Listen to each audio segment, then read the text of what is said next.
Thanks very much, and thank you everyone for being here today. This is the lifeblood of democracy right here. The ability to come out, to assemble, and to criticize government policy and to make your voice heard. That is what do what's right.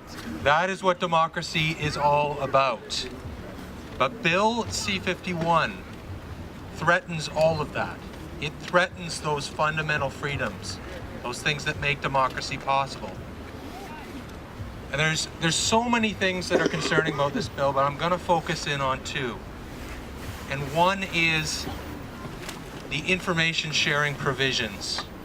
If you are deemed a threat to the security of Canada, and that is a broad and open-ended category, and it includes anybody who disrupts essential infrastructure. So, Kiss the mic. if you disrupt essential infrastructure, if you block a pipeline, if your protest goes down a major street and blocks traffic, if you slow down traffic on a highway as part of your protest, guess what? You're now an enemy of the state. Shame! And they can gather information on you, and not only can CSIS gather information on you, they can gather information at that point from any other government department. So information that Revenue Canada has on you, information that Health Canada has on you, that's all fair game at that point. Privacy rights, rights of freedom of assembly, rights to protest, right out the window.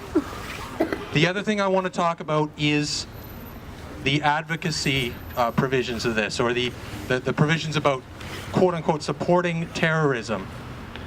And I'm going to tell you right now, that is a very broad provision. It applies to anything in Canada and applies to anything overseas. So if you support Indigenous people, if you support oppressed people, if you support people that are fighting in any country in the world against an unjust regime, you are now advocating terrorism. And you are a criminal. Shame.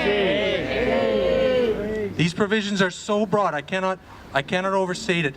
If you supported Nelson Mandela and the ANC in their struggle against apartheid, this law would make you a supporter of terrorism. If you supported the struggle against communism in Eastern Europe, this would make you a terrorist. If you support the Palestinian people in their struggle, these provisions make you a supporter of terrorism.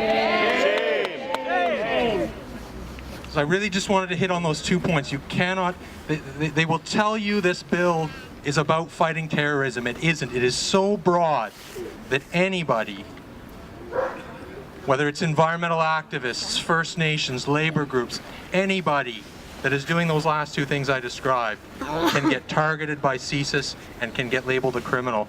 And I just want people to be absolutely clear on this. We must kill this bill. Thank you very much.